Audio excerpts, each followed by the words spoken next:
favorite childhood treats, chocolate cake roll.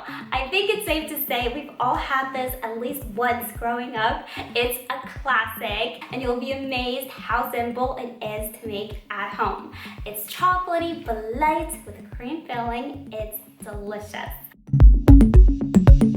Okay, you guys, so to make this Swiss roll and Swiss rolls in general, we need a sponge cake base. Sponge cakes are the perfect base to use because they're flexible compared to regular butter cakes, okay? So we're going to start by whipping the eggs with the vanilla and the sugar. Now, because this recipe calls for baking powder, we're not looking for stiff peaks. We just want to whip the eggs until they double in size and lighten in color. If you're new to my channel, make sure to subscribe and click that notification bell. I post new videos every week. Once the eggs have doubled in size, we're going to add the dry ingredients. Now, before we add the cocoa powder, we do want to bloom it with 1 or 2 tablespoons of hot milk or coffee. This will enhance the chocolate flavor.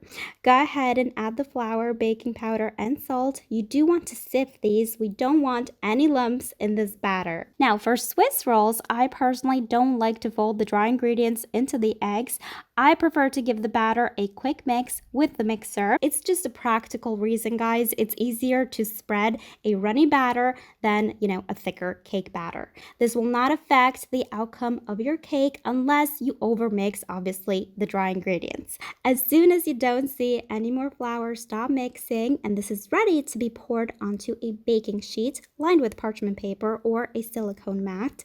Whichever you decide to use, you do want to slightly grease it. This cake contains no butter or oil, so it will stick if you don't grease the paper. Spread the batter evenly, and you're going to bake the cake in a preheated oven at 160 degrees Celsius or 320 Fahrenheit for around 10 minutes. Check the cake with a toothpick at the 10-minute mark. Be careful, don't overbake it, guys. You never want to overbake Swiss rolls or they'll dry out and they won't roll. Okay, so gently release the cake from the mat or parchment paper. Dust the top with some powdered sugar and cornstarch. This will prevent the cake from sticking onto itself, and you're going to roll the cake while it's warm. Not hot. If it's too hot, it will break. So let the cake cool for about 5 minutes before you roll it. This does take some practice. Practice makes perfect, and I always encourage people to try new cakes, new pastries, even if it scares you. That's the only way you'll get better and grow as a baker. Okay, so set this to the side to cool. Usually Swiss rolls take about 10 minutes to cool, and we're going to make the filling. I personally like a cheesecake filling for this, but even a simple Chantilly whipped cream is delicious.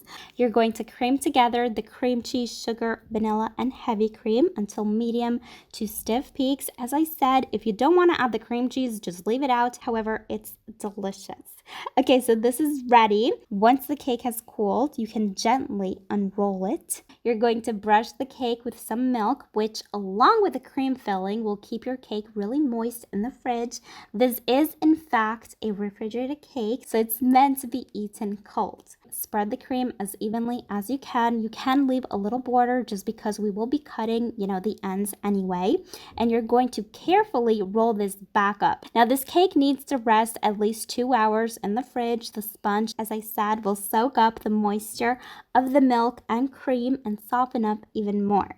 So cover it well with some plastic wrap. I like to wrap it twice, and you're going to pop this in the fridge. This is one of those cakes that's even better the next day, but if you're impatient like I am, at least 2 hours in the fridge. Fast forward, 2 hours later, we're going to cut the ends for a prettier presentation. If you want, you can dust the top with some powdered sugar or drizzle some melted chocolate on top. I, however, don't like to overcomplicate Swiss rolls. I like mine simple and very straightforward. It's delicious as is. This brings me back to when I was a kid. Chocolate rolls are just so special. There's just something more special about eating a cake roll than, I guess, a normal cake. It's super soft. It's so good. If you want a fun and delicious chocolate cake, make this one.